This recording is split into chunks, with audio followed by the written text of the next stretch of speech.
Então, sobre o artigo que é da flutuação, aquele que está em inglês, como meu inglês é mais básico, eu dei uma olhadinha por alto. Como eu fiquei meio na dúvida, eu achei melhor jogar no tradutor, para conseguir compreender com maior facilidade.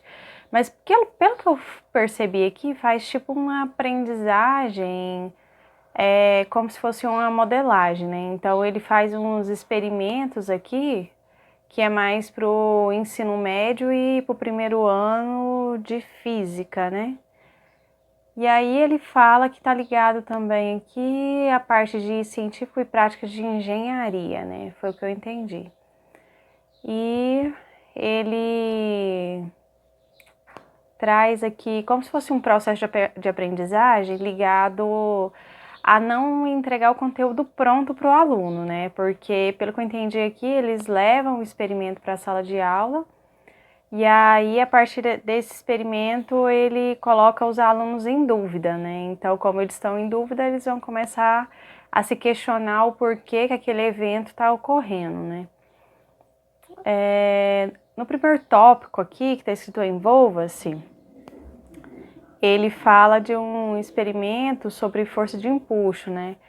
Que usa um aquário e nesse aquário tem 3 garrafas, né?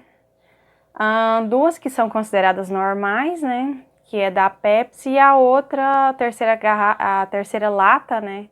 Ela é Diet, né? Eu até pesquisei aqui que eu fiquei meio na dúvida do se afundava, se não, se flutuava, fiquei meio na dúvida na questão de densidade. Aí eu olhei lá o refrigerante Diet, né? Como ele tem um adoçante, ele flutua, né? Então normalmente ele flutua. E o açúcar, que é considerado mais denso, a tendência é afundar. Só que aí a questão que deixa a gente meio que na dúvida era a questão de uma lata que era que afundou, então seria por causa do açúcar, mas a outra lata ela tá flutuando, que seria considerada normal. Então o que eu entendi no texto? Eu tive que ler umas 2 vezes que eu fiquei meio na dúvida.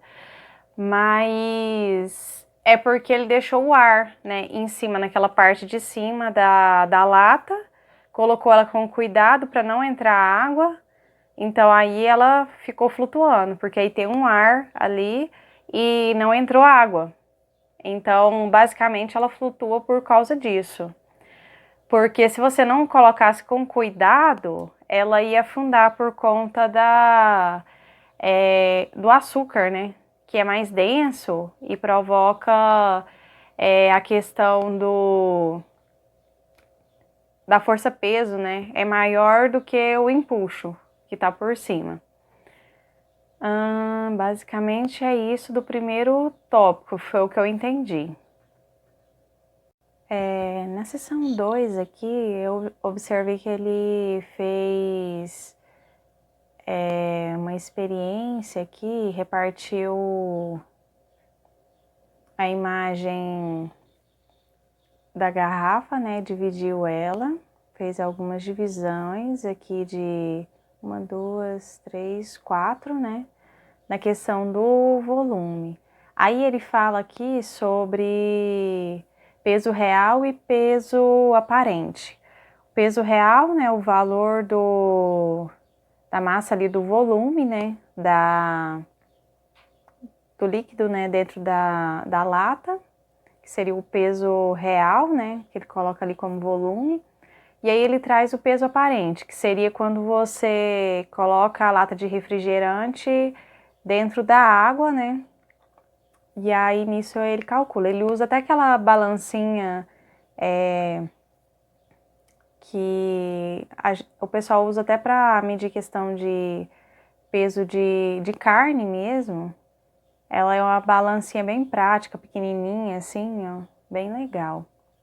Deu para entender mais ou menos. Ele usou uma fórmula aqui, ó, força de empuxo igual a força força de empuxo, FB, igual a FG, que seria o peso real do refrigerante, menos o peso aparente da lata de refrigerante medido. Nesse sentido, né? Que ele acredita que encontra a força de empuxo, né? Porque aí você tem noção se aquele objeto flutua ou não na água, né?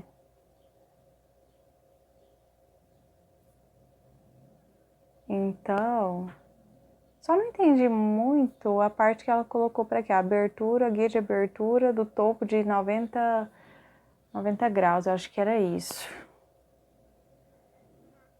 Ficou meio confuso nesse aqui, mas eu acredito que o restante deu para entender. Deu. Uhum. Então, na seção 3, que tá explique, né? Traduzindo lá. Aí ele fala que foi, aqui ó, quando a força de empuxo é traçada versus o volume submerso. Tá, o que que eu entendi? Ele traz as etapas aqui e tem a equação geral, né, do gráfico de linha reta, que era y igual a coeficiente angular, né, vezes x mais b. Tá, eu fiquei meio na dúvida do porquê que ele inseriu essa equação, só que depois eu vi que é porque era uma questão ali de linha reta. Eu só não entendi muito bem, porque colocou lá, substituir o geral variável x e y por variáveis plotadas. Aí ele colocou o FB, né, que é a...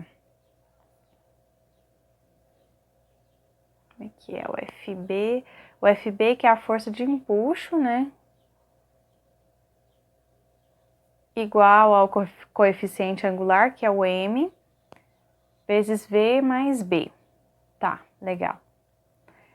Entendi aqui, o FB, força de empuxo, colocou 10N sobre L, acredito que deva ser sobre V. Só que eu também fiquei na dúvida aqui do negócio que tem FSP, que Force of Spray Scale, deve ser alguma coisa assim. Só que quando eu joguei para traduzir, sai força de escama de primavera.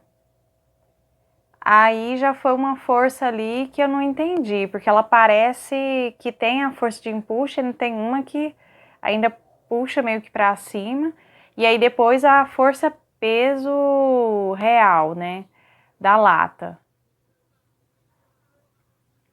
Eu não me lembro bem dessa tradução ali, né? Então foi o que eu fiquei na dúvida, mas de resto ali da equação eu entendi.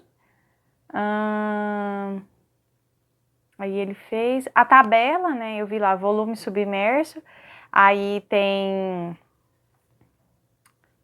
Eu percebi aqui que o volume, igual por exemplo, ele coloca 1/4, depois 2/4, 3/4, 4/4.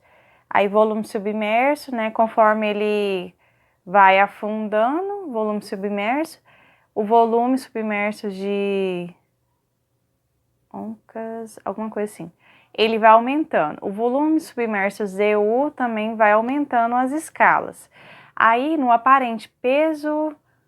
peso aparente, né, que seria, porque quando você vai traduzir no inglês é tudo trocado, ele tá ali maior e conforme você vai afundando, esse peso vai diminuindo até praticamente não ter. Então ele é inversamente proporcional, se seria na tabela, né? Acho que é isso.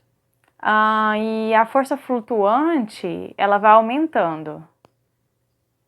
Então, assim, o peso aparente é o único que é inversamente proporcional, né? Aí colocou uma linha reta ali, né, das tabelinhas. Basicamente, foi isso que eu entendi. Não sei qual é a sua crítica, mas se depois quiser compartilhar, tá? Então, terminei de ler. Aqui no tópico 4, que ele tá a questão de elaborar, eu achei legal que ele falou assim que Uma discussão valiosa do aluno pode incluir a probabilidade de que essas e outras variáveis possam contribuir para observações. O aluno, porém, podem fazer latas a partir de seus próprios materiais, garrafas, potes. Eu achei legal porque ele coloca materiais que a gente consegue pegar no dia a dia, né? Porque as garrafas, potes, então assim, bem legal. Aí aqui no tópico 5, que eu tinha até pesquisado a questão do açúcar lá no tópico 1, porque eu fiquei meio na dúvida, aí eu vi que depois ele explica na seção 5 a questão de toda a metodologia, né, para conseguir entender o porquê que a densidade acontece ou não ali naquele aquário, né, da questão daquelas latinhas lá, que era a Pepsi, 2 normais e uma Diet. Aí ele coloca aqui a explicação depois da questão do açúcar, né, que o açúcar é mais denso, né, e a questão dele ser Diet, né, Diet não afunda, e a questão do ar ali, né, tem o ar que fica por cima da garrafa e como você coloca com cuidado, ele não afunda, né, aí ela fica flutuando também. Entendi. Não, aí a questão ficou só da seção 3. A seção 3, ela tá um pouquinho mais confusa, mas é por causa dos cálculos. Eu sempre tive um probleminha com a física, nessa questão de, às vezes, de entender o sentido ali das fórmulas, né? E da questão ali do desenho, mas o que pegou mesmo foi aquela tradução ali mesmo, da força de escama de primavera, eu não sei o que é isso. E eu não consegui traduzir também. Mas, assim, as tabelinhas eu entendi o sentido, né? Entendi mais ou menos, assim, como que tá acontecendo. Mas eu fiquei meio na dúvida nessa sessão mesmo. Ela é um pouquinho mais técnica, vamos dizer assim. Mas de resto, a parte de experimento mesmo é simples, não achei difícil não. Tá mais tranquilo. A seção 3, igual eu falei, aquela fórmula ali da equação geral do gráfico de linha, eu entendi ela. A gente usa bastante, né? Mas de resto eu acho que é só isso.